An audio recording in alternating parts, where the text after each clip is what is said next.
Hello friends, welcome to Soni's vision channel. आज मैं आपको बताऊंगा अमीर लोगों का गेम पैसा बनाने का। अमीर लोग कैसे टैक्सेस बचा के बिजनेस के मॉडल बना के पैसा कमाते हैं। देखो, अमीरों का गेम बहुत डिफरेंट होता है।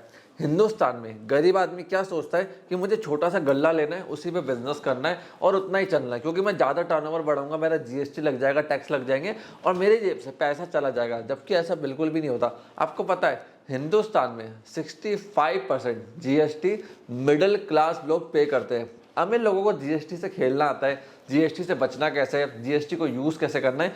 अमीर लोग टैक्सेस के गेम को समझते हैं, कैश फ्लो के गेम को समझते हैं, जबकि गरीब आदमी ट्रेडिंग को समझता है कि भैया यहाँ से माल खरीदा, उधर उठा के बेच दिया। वो उसी में फंसा रहता है, बड़ा नहीं बन पाता। उनको अमीर बनने के नियम नहीं पता होते हैं। देखो, बड़े बड़े लोग हैं ना, टैक्स बचाने की प्लानिंग करते हैं। वो लोग ट्रस्ट बनाते हैं। जैसे अब एक अमीर आदमी क्या करेगा, वो सोल प्रोप्राइटरशिप चालू नहीं करेंगे, वो प्राइवेट लिमिटेड बना लेंगे, एक अलग लीगल एंटिटी बना लेंगे, उससे खुद को सैलरी दिखाएंगे, जिससे दो जगह उनके पास टैक्स की लायबिलिटी की छूट मिलती है। एक तो पर्सनल सेविंग अकाउंट में, और एक जो उन्होंने अलग लीगल एंटिटी को खड़ा करा है, चाहे वो प्राइवेट लिमिटेड है, एलएलपी है। और ज़्यादातर जो बड़े अमीर लोग होते हैं वो लोग क्या करते हैं, वो ट्रस्ट फॉर्मेशन करते हैं। अब ट्रस्ट क्यों बनाए जाते हैं? ट्रस्ट में अगर आप बनाते हो और कोई ऐसी एक्टिविटी करते हो जिससे पब्लिक का फायदा हो रहा है, तो वहाँ पे आपको टैक्स के अंदर बेनिफिट मिलता है। कंट्रोल किसका है? आपका है। आपने एक लग्जरी कार ट्रस्ट के नाम पे खरीद ली। अब ट्रस्ट में पैसा पड़ा था 1 करोड़ रुपए सेविंग्स में आपके, वो आपकी सेविंग अकाउंट में होता तो वहां पे 40 लाख का टैक्स लग जाता, 60 लाख आपके बचते। बट वो पैसा ट्रस्ट में पड़ा है, ट्रस्ट पे आपका कंट्रोल है। 1 करोड़ की आपने कार खरीद ली अपने पर्सनल यूज के लिए, उसको शो कर दिया, तो वहां पे आपका टैक्स बचता है। क्यों? 40 लाख तो पहले आपने टैक्स नहीं दिया, उसके बाद सारा खर्चा ट्रस्ट के ऊपर आ गया, कार की मेंटेनेंस, कार का इंश्योरेंस, एवरीथिंग। तो ऐसे बड़े लोग गेम खेलते हैं मनी का, पैसा बचाने का, जिससे वो लग्जरी को अफोर्ड कर पाते हैं। अगर आप मुकेश अंबानी की कार्स को देखोगे ना, आज मुकेश अंबानी के पास 262 कार्स है। रिसेंटली उनके छोटे बेटे ने रोल्स रॉयस को बाय करा था, 8 करोड़ की गाड़ी थी। आपको पता है बेटे ने उस कार को बाय करने के लिए सबसे पहले एक प्राइवेट लिमिटेड कंपनी बनाई, उसके अंदर रिजर्व्स को क्रिएट करा, फिर उसके बाद उसने उसी कंपनी से कार को खरीदा। क्यों? वहां पे डेप्रिसिएशन का बेनिफिट मिल जाएगा, अदर बेनिफिट्स वो इनकम टैक्स में क्लेम कर पाएगा। तो अमीर लोग जितने भी बड़े असेट्स खरीदते हैं ना, चाहे वॉचेस हो गए, घर हो गए, इनके ऑफिसेस हो गए, इनकी कार्स हो गए, ये सारे एक लीगल एंटिटी बनाते हैं, उसके नाम पे खरीदते हैं। और जब इनको पैसा बचाना होता है, टैक्स बचाना होता है, ये लोग ट्रस्ट फॉर्मेशन कर लेते हैं। उस पर कॉलेज चालू कर देंगे, स्कूल चालू कर देंगे, यूनिवर्सिटी चालू कर देंगे, दिखाने के लिए कि हम पब्लिक वेलफेयर के लिए काम कर रहे हैं। ऐसे इनका प्रोसेस वर्क करता है टैक्स को बचाने का। अगर मैं दुनिया के सबसे अमीर आदमी जेफ बेजोस, जो कि एक टाइम पे थे अमेजॉन के मालिक हैं, उन्होंने क्या करा, उनको 1100 करोड़ का घर खरीदना था। अब देखो, अगर मैं सारा पैसा सेविंग में लूंगा, मेरी प्राइवेट लिमिटेड में लूंगा, तो वहाँ मेरा प्राइवेट लिमिटेड में 30% टैक्स है प्रॉफिट के ऊपर, सेविंग में अराउंड 40% तक टैक्स लग जाता है। जबकि अगर मेरा पैसा इक्विटी में पड़ा है और उसी साल में इक्विटी बेच के घर खरीद लूंगा, तो मैं टैक्स से बच जाऊंगा। जेफ बेजोस ने ये किया कि उसने अपना जो इक्विटी था 1100 करोड़ की, उसको बेचा, उस 1100 करोड़ से उसने घर खरीद लिया। टैक्स कितना लगा? 0। तो ऐसे अमीर लोग टैक्स की प्लानिंग करते हैं। अब 1100 करोड़ पे सोचो, अराउंड 400 करोड़ का तो टैक्स लग जाता। इतना टैक्स जेफ बेजोस ने बचा लिया। अब नाइकी ने क्या कर रखा है, नेदरलैंड में एक जगह है, वहाँ पे इनकी कंपनी रजिस्टर्ड है। सेल्स जो भी आप पे करते हो ना, सारा पैसा नेदरलैंड में जाता है, एम्प्लॉयज़ की सैलरी नेदरलैंड से आती है। लेकिन नाइकी ने एक और कंपनी बना दी, वो एक ऐसे कंट्री में जाकर रजिस्टर्ड करी जहाँ पर टैक्स बिल्कुल 0 है।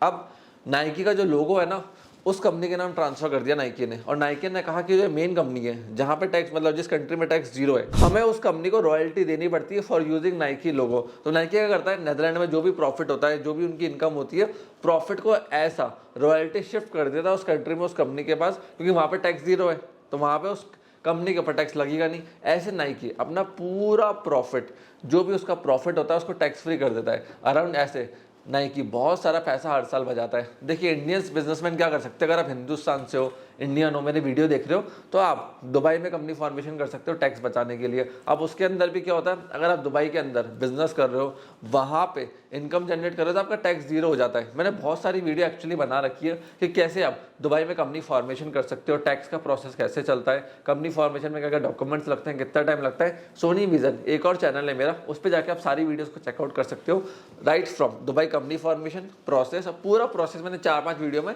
डिटेल में एक्सप्लेन करा है। आपको वीडियो वीडियोस के लिंक नीचे डिस्क्रिप्शन में मिल जाएंगे, या डायरेक्टली आप गूगल पे सर्च कर सकते हैं, यूट्यूब पे सर्च कर सकते हैं Dubai company formation Bhopri Singh Soni, आपको मेरी सारी वीडियोस दुबई के ऊपर मिल जाएगी। रोल्स रॉयस का भी एक बहुत बड़ा स्कैम है। क्या आपको पता है रोल्स रॉयस का ओनर BMW है।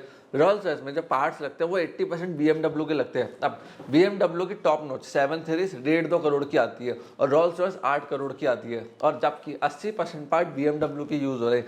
ये खेल होता है ब्रांडिंग का। हम इन लोगों को पता है कि हमें एक बड़ी ब्रांड बनाना है, प्रीमियम ब्रांड बनाना है, चाहे फिर वो जारा हो, नाइकी हो, पूमा हो, बड़ी ब्रांडिंग करके प्रीमियम पे हम माल को बेचेंगे। उससे ये लोग फ्रेंचाइजी भी बना पाते हैं, फ्रेंचाइजी के साथ मास्टर फ्रेंचाइजी भी क्रिएट कर पाते हैं, और उस मॉडल की मदद से ये लोग प्रॉफिटेबल हो पाते हैं। इनका जो धंधा होता है ना वो मार्जिन के ऊपर होता है। जब तक बिजनेस के अंदर मार्जिन नहीं होते, एंटी बैरियर नहीं होते, अमीर आदमी उस धंधे में जाता नहीं है।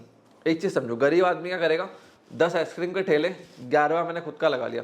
अमीर वो कभी नहीं करेगा। अमीर ब्रांड लेकर आएगा हैमबोर की, या हैमबोर जैसी ब्रांड को क्रिएट करेगा। उसको लॉन्ग टर्म खेलना है, उसको बड़ा खेलना है। और आज के टाइम में देखो, पहले का टाइम बिजनेस करने का अलग था, अब चेंज हो चुका है। नेटफ्लिक्स आज के टाइम में $5 बिलियन का प्रॉफिट बना रहा है, जबकि एक भी थिएटर नहीं नेटफ्लिक्स के पास। ऊबर हर साल 9 करोड़ का प्रॉफिट बना रहा है, एक भी कार ऊबर ओन नहीं करता है। एयरबीएनबी हर साल $10 बिलियन का प्रॉफिट बना रहा है, जबकि एयरबीएनबी का एक भी घर नहीं है। डूडैश $2.2 बिलियन का प्रॉफिट कमाता है रेस्टोरेंट से, बट उसके पास खुद का रेस्टोरेंट ही नहीं है। सेम विद जोमेटो इतना प्रॉफिटेबल है, इतनी बड़ी कंपनी बन गई, बट जोमेटो खुद के रेस्टोरेंट रखता ही नहीं है। एसेट लाइट मॉडल के ऊपर चलते हैं। तो बिजनेस के मॉडल आज के टाइम में काफ़ी चेंज हो चुके हैं, प्रोसेस चेंज हो चुके हैं। 20 साल पहले अलग था। 20 साल पहले ना अमेजोन था, ना फ्लिपकार्ट था, ना पेटीएम था, ना गूगल पे था, ना मोबाइल इतने ईजिली एक्सेसिबल थे। अगर आप सोचो 10 से 15 साल पहले, तो एक फ़ोन लेने में 15,000 का आदमी 20 बार सोचता था। आज 10-15 हज़ार का फ़ोन नॉर्मल हो चुका है। 80-90 हज़ार 1.5 लाख के फ़ोन लोग EMI के ऊपर यूं ही बाय कर लेते हैं। तो मार्केट पूरा शिफ्ट हो चुका है। जो 15 साल पहले का मार्केट था वो आज का नहीं है। अगर आप आज के मार्केट के हिसाब से नहीं चलोगे तो आप ना तो प्रॉफिट कमा सकते हो, ना मार्केट के अंदर सस्टेन कर सकते हो। इस चीज़ का ध्यान रखना। अब अगर आपको बिजनेस में कभी ये सोचते हो ना कि मेरा नुकसान हो गया, ऐसा हो गया, वैसा हो गया, तो मैं आपको एक बात बताता हूँ। रॉन वायनिक ऐसे आदमी जिन्होंने 10% इक्विटी एप्पल में $800 की बेची थी, जिसकी वर्थ आज $286 बिलियन है। मुकेश अंबानी की नेटवर्थ के से भी ज़्यादा। ये समझो, अगर आज उनके पास 10% इक्विटी होती $286 बिलियन, तो अराउंड वो इलॉन मस्क, जेफ बेजोस को टक्कर दे रहे होते। बट क्यों हार गए? क्योंकि उन्होंने बहुत जल्दी गिव अप कर दिया, इक्विटी को सोल्ड आउट कर दिया 1-2 साल 3 साल में। आपको ये बिजनेस में नहीं करना है। बिजनेस चलने में टाइम लगता है, 2 साल 3 साल 5 साल, बट धीरे धीरे आपको स्टेप्स मिलना चालू हो जाते हैं। लोग क्या पहले साल में गिव अप कर देते हैं, वापस जॉब में चले जाते हैं, दूसरा बिजनेस स्टार्ट कर लेते हैं, कुछ और कर लेते हैं। किसी भी बिजनेस को आपने 3 साल दिए, 4 साल दिए, तो आपको धीरे धीरे ROI दिखना चालू होगा। फिर क्या होता है, 5वें साल बाद आप उन लोगों से बहुत आगे निकल जाते हो जो पहले साल में गिव अप कर चुके होते हैं, और आपके पास एक्सपीरियंस आ जाता है, हर चीज आती है। फिर आप अच्छा प्रॉफिट कमा सकते हो मार्केट के अंदर। नहीं तो क्या होगा, एक बिजनेस चालू करा, 1 साल बाद बंद करा, फिर रोटेशन चलता रहता है। आप हर साल में एक बिजनेस बंद करते रहोगे, चालू करते रहोगे, और ये आपका हैबिट एंड रूटीन बन जाएगा। माइक्रोसॉफ्ट की मैं आपको बात बताऊं तो माइक्रोसॉफ्ट का जब IPO आया था, तब माइक्रोसॉफ्ट ने 12,000 बिलियनर्स को क्रिएट करा था और 8 बिलियनर्स क्रिएट करे थे।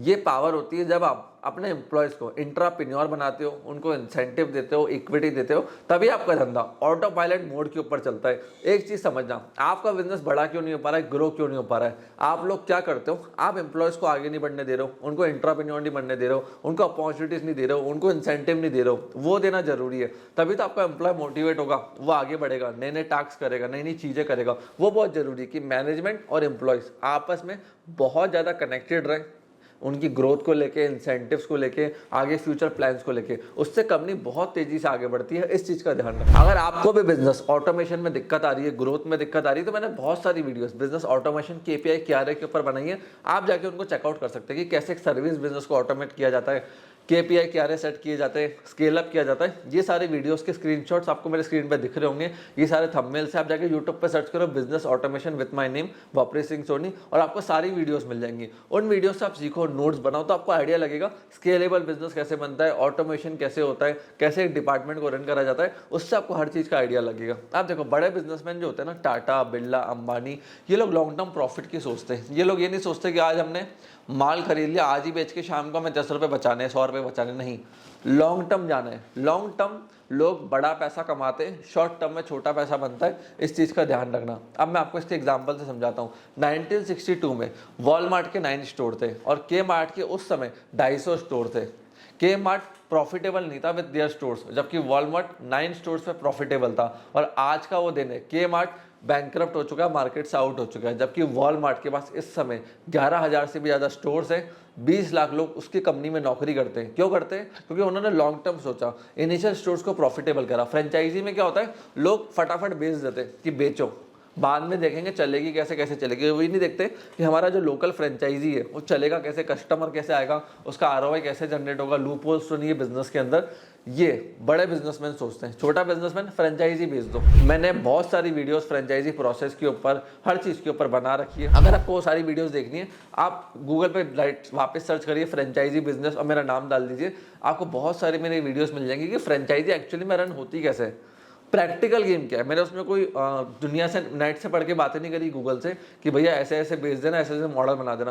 प्रैक्टिकल स्टेप बाय स्टेप मैंने इन्फॉर्मेशन सारी दी है कि एक्चुअली में रन कैसे करती है, कहाँ लूप होल्स रह जाते हैं बिजनेस के अंदर, लीगलिटीज में प्रैक्टिकली दिक्कत कहाँ आती है। क्योंकि मैंने यूट्यूब पर देखा था काफ़ी लोग प्रैक्टिकली बात नहीं करते हैं कि फ्रेंचाइजी के लिए आप एड चला दो, ये कर दो, वो कर दो, ऐसे डॉक्यूमेंट सेंड करो। नहीं, प्रैक्टिकल चीज़ें लोगों को देना जरूरी है जो रियल वर्ल्ड में काम करती हैं। तो आपको वो सारी इन्फॉर्मेशन यूट्यूब पर मिल जाएंगी, मैंने वीडियोस बना रखी है। खाली आपको फ्रेंचाइजी वर्ड लिखना है, मेरा नाम डालना है, इजीली आपको सारी वीडियोस मिल जाएंगी। और फिर भी आपको दिक्कत है, नीचे कमेंट सेक्शन में कमेंट कर देना, मेरी टीम आपको राइट लिंक प्रोवाइड कर देगी राइट वीडियो का। अब देखिए, जितनी भी बड़ी ब्रांड्स है ना, वापस आपको बता रहा हूँ, KFC, मैकडोनल्ड्स, पिज्जा हट, डोमिनोज, हर बड़ी ब्रांड फ्रेंचाइजी के ऊपर वर्क करती है। फ्रेंचाइजी से क्या होता है, आपको इन्वेस्टर भी मिलता है, प्लस पैसे देने वाली पार्टी, काम करने वाली पार्टी। अगर आप किसी से पैसा उठाओगे, काम आपको करना है, और अगर आप किसी पे पैसा लगाओगे तो काम आपको उससे करवाना पड़ेगा।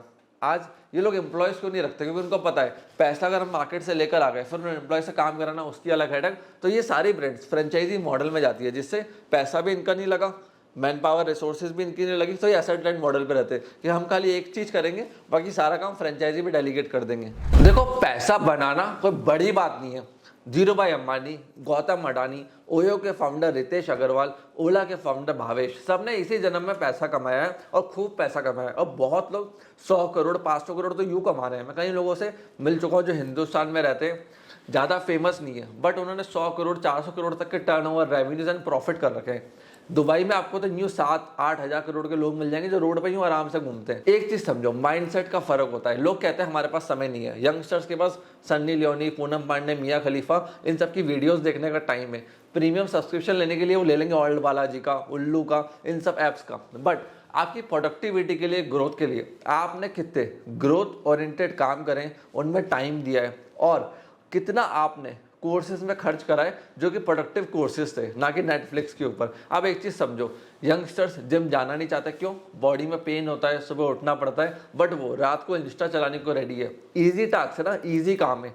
इससे क्या आपकी लाइफ बर्बाद हो रही है, आगे का जो फ्यूचर है वो बर्बाद हो रहा है, खत्म हो रहा है। इस चीज़ को समझना। रात को बैठ के इंस्टा चलाओगे, फेसबुक चलाओगे, व्हाट्सएप पे चैट करोगे, उससे कुछ नहीं होने वाला। अगर आप प्रोडक्टिव काम करोगे, यंगस्टर हो, जिम जाओ, अच्छी बॉडी बनाओ, अच्छी सेहत बनाओ, अच्छी वीडियोस देखो, अपने माइंडसेट को, फाइनेंस को, नॉलेज को इम्प्रूव करो। उससे क्या होगा, आपको ग्रोथ बहुत तेजी से मिलेगी। और देखो, मेरी वीडियोस पे ना कम लोग आएंगे जो ग्रोथ ओरिएंटेड होंगे, सही में पैसा कमाना चाहते हैं, आज के टाइम में सीखना चाहते हैं। जनरली अगर आप देखोगे, कोई इंस्टा मॉडल है, फीमेल मॉडल है, फटाफट उस पर लाइक्स आ जाते हैं, वायरल हो जाती है, कॉमेंट्स आ जाते हैं। क्यों? वहाँ पर ट्रैफिक है, वो ईजी काम है। आपने लाइक कर दिया, आपको डायरेक्ट उस वीडियो से, उस रील से डोपामिन मिल जाता है। बट कुछ ग्रोथ ओरिएंटेड काम होते हैं, टास्क ओरिएंटेड काम होते हैं, लाइफ में कुछ सीखना होता है, बदलना होता है, तो वहाँ पे पेन होता है। इसलिए वहाँ पे बहुत लिमिटेड लोग आते हैं। इसलिए आप देखिए ना, बिलियनर्स कितने हैं, नंबर्स में 100 से भी कम है हिंदुस्तान के अंदर, जबकि लाखों लोग करोड़पति होंगे और हजारों में जो कमा रहे हैं वो अरबों में होंगे। तो ऊपर का जो फनल होता है ना, उसमें सबसे ज़्यादा पेन भी होता है, बट रिवॉर्ड भी सबसे ऊपर है। सो फ्रेंड्स, मैं आशा करता हूँ वीडियो आपको पसंद आई होगी। अगर आपको ये वीडियो अच्छी लगी, अगर आप और रिच लोगों के स्कैम्स के बारे में, प्रोसेसेस के बारे में, कि कैसे वो लोग एक प्रोसेस बना लेते हैं या ऐसी क्या चीज़ करते हैं जिससे वो बड़ा पैसा बना पाते हैं, उसके ऊपर मैं वीडियो लेकर आऊँ, तो नीचे कमेंट करना यस। तो डेफिनेटली मैं वापस फ्यूचर के अंदर वही वीडियोस लेकर आऊँगा, बड़े बड़े अमीरों के बारे में, उनके सीक्रेट्स आपको बताऊँगा कि कैसे उन्होंने बड़ा पैसा बनाया, उनके सीक्रेट्स, उनके स्कैम, हर चीज़ को इस चैनल पे एक्सपोज करूँगा। आपको सिर्फ कमेंट सेक्शन में यस लिखना है, और ज़्यादा से ज़्यादा अगर मेरे पास कमेंट्स आएंगे तो मैं डेफिनेटली नेक्स्ट वीडियो इसी सीरीज़ के ऊपर लेकर आऊँगा। आपको ये वीडियो पसंद आई तो उसको लाइक करना, चैनल को फटाफट से सब्सक्राइब कर दो लाल कलर का बटन दबा के। आपने इस वीडियो को यहाँ तक देखा, हम लोग सपोर्ट दिया, उसके लिए धन्यवाद।